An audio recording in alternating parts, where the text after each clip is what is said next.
एक ऐसा दस्तावेज है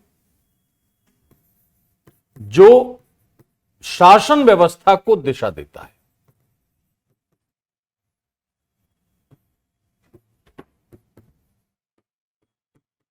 यह क्या करेगा? कानूनों का निर्माण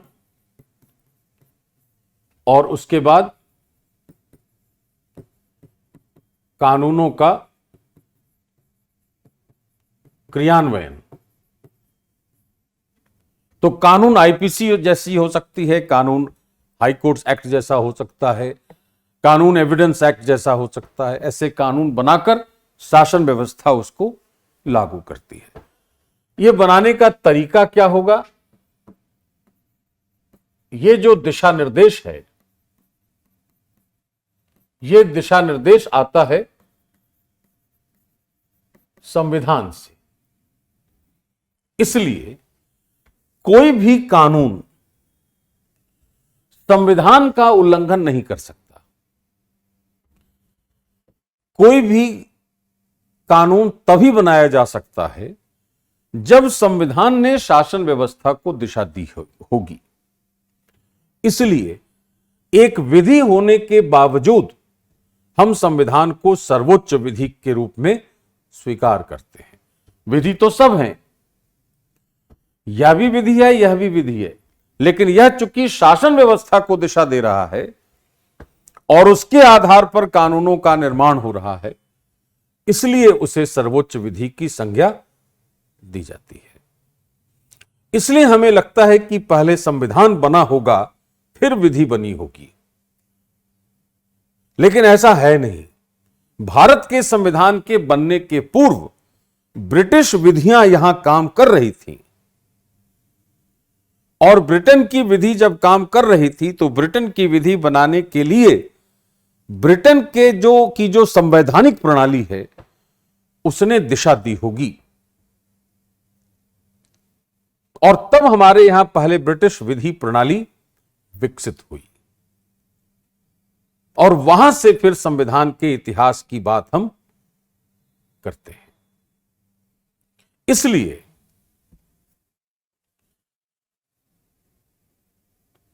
यहां जो दर्शाया गया है वो यह है कि पहले विधिक प्रणाली की स्थापना हो गई, ब्रिटिश की विधिक प्रणाली की भारत में, जिसने वंश का कार्य किया और वंश की प्रजाति के तौर पर कई विधियां बनाई।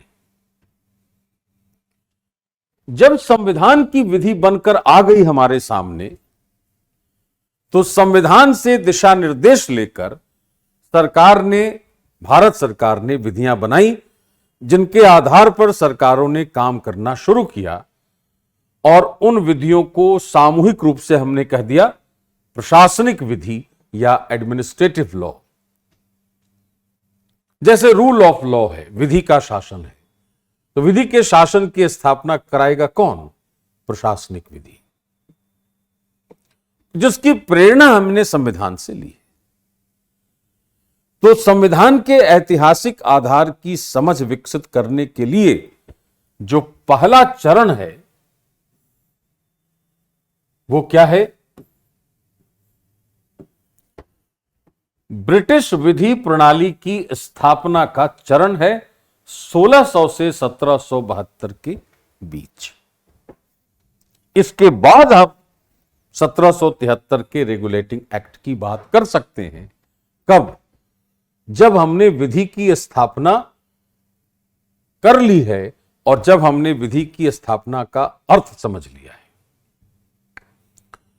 तो 172 सालों का जो ऐतिहासिक अवधि है, उसकी अनदेखी करना संवैधानिक इतिहास पढ़ने के दौरान एक गलत दृष्टिकोण होगा। क्यों? अभी आपको थोड़ी देर में समझ में आएगा कि वो अवधि कितनी महत्वपूर्ण है जिसकी हम अनदेखी करते रहे हैं सामान्यतः।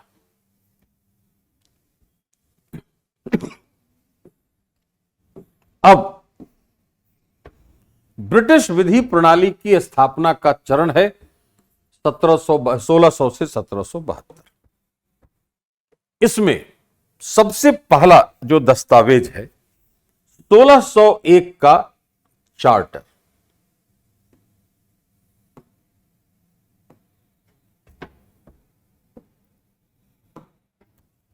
चार्टर क्या होता है? What is a charter? Charter एक दस्तावेज है जिसमें कोई एक संस्था, कोई एक प्राधिकारी किसी अन्य को शक्तियां सौंपती है, लेकिन उसका प्राधिकार, उसकी अथॉरिटी मूलतः उसी संस्था के पास रहती है। जैसे कोई एक संस्था ले लें, संस्था ए, इसके पास शक्ति है और प्राधिकार भी है, पावर भी है और अथॉरिटी भी है। अब इसने शक्ति दे दी संस्था बी को, तो शक्तियां तो आ गई इसके पास, प्राधिकार यहीं रह गया। यह जो दस्तावेज है इसको कहते हैं चार्टर।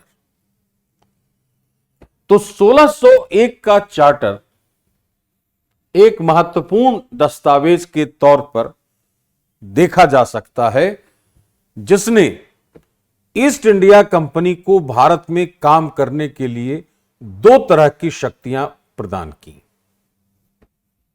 पहली शक्ति है कि वो दिशा निर्देश जारी कर सकती थी अपने कार्य के लिए। दिशा निर्देश जारी करने वाली शक्ति को कानून की भाषा में कहते हैं विधायी शक्ति, लेजिस्लेटिव पावर्स।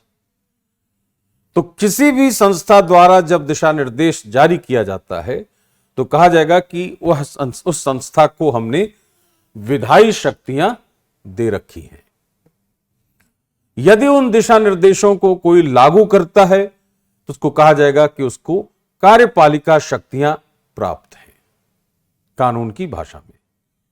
तो दिशा निर्देश जारी करने की शक्ति दी है 1601 के चार्टर ने ईस्ट इंडिया कंपनी को, और उन दिशा निर्देशों को लागू करने की शक्ति भी कंपनी को प्राप्त हुई इसी चार्टर के तहत। तो कहा जाएगा कि 1601 के चार्टर ने ईस्ट इंडिया कंपनी को विधायी और कार्यपालिका शक्तियां प्रदान की थीं, जिनके आधार पर ईस्ट इंडिया कंपनी भारत में अपने कार्यों को सुचारू रूप से करने के लिए दिशा निर्देश जारी कर सकती थी और उन दिशा निर्देशों को लागू भी कर सकती थी।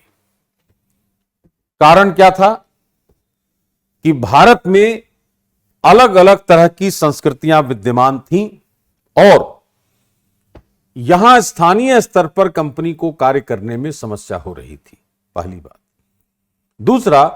दूसरी बात यह थी कि कंपनी के जो कर्मचारी भारत में थे उनको कैसे नियमित करना है, इसके लिए भी दिशा निर्देशों की आवश्यकता थी। इसलिए चार्टर ने उनको यह शक्तियां सौंपी। अब इतिहास में इसका क्या महत्व है, यह हमारे लिए महत्वपूर्ण नहीं, यह पेपर 1 के लिए महत्वपूर्ण है जहां इतिहास पढ़ना है। हमारे लिए क्या महत्वपूर्ण है कि इसको कानून और संविधान की भाषा में, विधि शास्त्र की भाषा में, in the language of jurisprudence, what is the significance of the charter of 1601। वहां क्या कहेंगे कि जब कोई संस्था प्राधिकार रखते हुए अपनी शक्तियों का हस्तांतरण किसी अन्य संस्था को करती है तो इसे शक्तियों का प्रत्यायोजन कहा जाता है, डेलीगेशन ऑफ पावर्स। जब शक्तियों के साथ प्राधिकार भी ट्रांसफर हो गया तो उसको कहते हैं डिसेंट्रलाइजेशन या विकेंद्रीकरण। अगर शक्तियां केवल ट्रांसफर हुई हैं तो उसको कहते हैं डेलीगेशन या प्रत्यायोजन।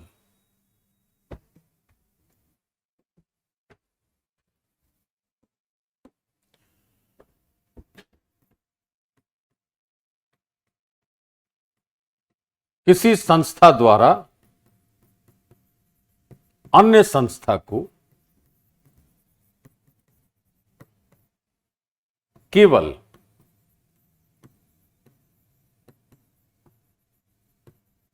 शक्तियां हस्तांतरित करने की संकल्पना को प्रत्यायोजन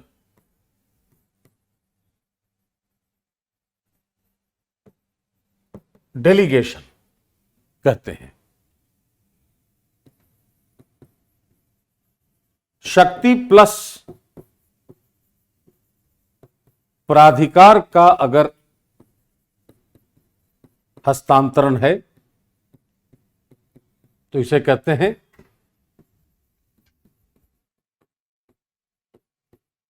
विकेंद्रीकरण या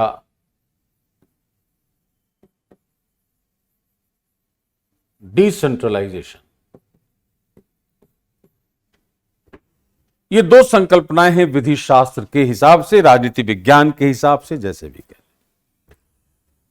तो जब 1601 के चार्टर ने, क्राउन ने 1601 के चार्टर के जरिए, तो क्राउन एक संस्था है, दूसरी संस्था थी ईस्ट इंडिया कंपनी, उसको स्थानीय स्तर पर कार्य करने के लिए कुछ शक्तियां सौंपी गई। प्राधिकार क्राउन के पास ही था, तो केवल शक्तियां हस्तांतरित की गई। उन शक्तियों के में कौन कौन सी शक्तियां? विधायी शक्ति और कार्यपालिका शक्ति। विधायी शक्ति के आधार पर दिशा निर्देश जारी करना और कार्यपालिका शक्ति के आधार पर उन दिशा निर्देशों को लागू करना। इसका अर्थ यह हुआ कि 1601 के चार्टर से शक्तियों के प्रत्यायोजन की संकल्पना का संकेत मिलता है इस दस्तावेज में। The signal of delegation of powers can be seen in the charter of 1601। अब इसका संविधान से क्या लेना देना? तो संविधान से लेना देना यह है, वर्तमान संविधान अनुच्छेद 123, अनुच्छेद 213, अनुच्छेद 240, तीन का उदाहरण देना। 123 क्या कहता है कि जब संसद के दोनों सदन सत्र में नहीं हैं और विधि निर्माण आवश्यक हो गया है,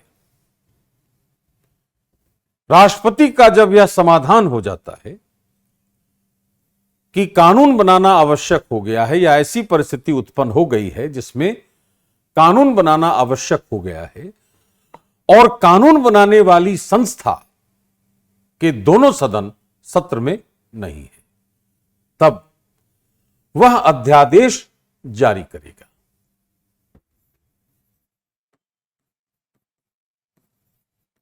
कौन? राष्ट्रपति। और इसमें अध्यादेश कौन? राज्यपाल। राज्य के स्तर पर यह अध्यादेश ठीक वैसे ही काम करेगा जैसे कानून काम करता है, बारिंग फ्यू एक्सेप्शंस। जैसे अध्यादेशों से संविधान का संशोधन नहीं कर सकते, अध्यादेशों से कर आरोपित नहीं कर सकते, ऐसे कुछ अपवाद हटा दें तो अध्यादेश अपनी प्रकृति और प्रभाव में विधि के समान होता है। तो विधि बनाने का प्राधिकार संसद का है, विधायिका का। विधि बनाने की शक्ति संविधान ने सौंप दी है राष्ट्रपति और राज्यपाल को एक विशेष परिस्थिति में, लेकिन प्राधिकार नहीं सौंपा है। प्राधिकार तो संसद का ही है, विधायिका का ही। यह कानून कब बना सकता है? जब विधायिका सत्र में नहीं हो, तब। यह बता रहा है कि प्राधिकार, विधि बनाने का प्राधिकार तो विधायिका के पास ही रह गया। शक्तियां दे दी गई हैं राष्ट्रपति और राज्यपाल को विशेष परिस्थिति में विधि के रूप में अध्यादेश जारी करने की। इसलिए अध्यादेशों को हम क्या कहते हैं? प्रत्यायोजित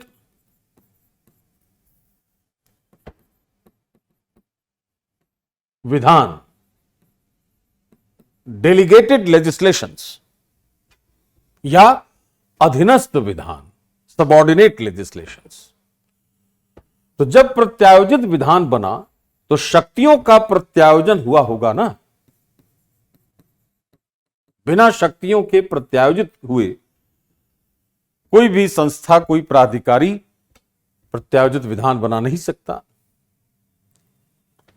ठीक उसी तरह अनुच्छेद 240 में कुछ संघ शासित क्षेत्रों में, यूनियन टेरिटरीज में, जहां संसद की विधि प्रचलन में नहीं है, तो राष्ट्रपति को नियम बनाने की शक्ति है। अगर संसद की विधि प्रचलन में नहीं है तब प्राधिकार संसद का है। अगर उसका प्राधिकार वहां प्रयोग में नहीं हो रहा तो शक्ति किसके पास गई? राष्ट्रपति के पास, कि वह उन संघ शासित क्षेत्रों में नियम बना सकता है। तो ऐसे नियम भी प्रत्यायोजन की प्रक्रिया के बाद ही बनते हैं, इसलिए उनको भी प्रत्यायोजित विधान की संज्ञा दी जाती है। इसका अर्थ है कि भारत के मौजूदा संविधान में अनुच्छेद 123, 213 और 240 जैसे प्रावधानों में, उपबंधों में प्रत्यायोजन की संकल्पना स्पष्ट रूप से विद्यमान है। और यह प्रत्यायोजन की संकल्पना 1601 के चार्टर में हमें स्पष्ट रूप से दिखाई देती है। तो अनुच्छेद 123, 213 और 240 के संवैधानिक आधार के रूप में 1601 का चार्टर माना जा सकता है।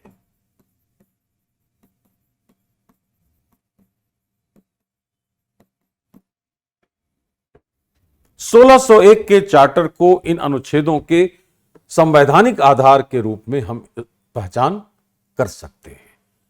जिस अप्रोच की मैं बात कर रहा था उसका एक उदाहरण है यह, कि हमें यह देखना है कि संविधान, मौजूदा जो संविधान हमारा है, उसके किन किन प्रावधानों का ऐतिहासिक आधार हमें 1600 से 1949 के बीच दिखता है। So articles 123, 213 and 240 और भी बहुत सारे। अनुच्छेद 145 उच्चतम न्यायालय की नियम बनाने की शक्ति है। क्यों? Because powers have been delegated, शक्तियां प्रत्यायोजित कर दी गई कि वह अपने कार्य के लिए नियम बना सकता है। तो जितने भी नियम, विनियम, अधिसूचना, उपविधि सब प्रत्यायोजित विधान की श्रेणी में रखे जाते हैं। तो प्रत्यायोजन की संकल्पना हमें पहली बार दिखती है 1601 के चार्टर में। यह दर्शा रही है कि संविधान के कुछ प्रावधानों का ऐतिहासिक आधार 1601 का चार्टर ही बन गया था 1773 के बहुत पहले। इसलिए भारत में ब्रिटिश विधि प्रणाली जब से स्थापित हुई तब से हमें संवैधानिक आधारों की खोज करनी चाहिए, न कि बीच बीच से ऐतिहासिक तथ्यों को चुना जाना चाहिए।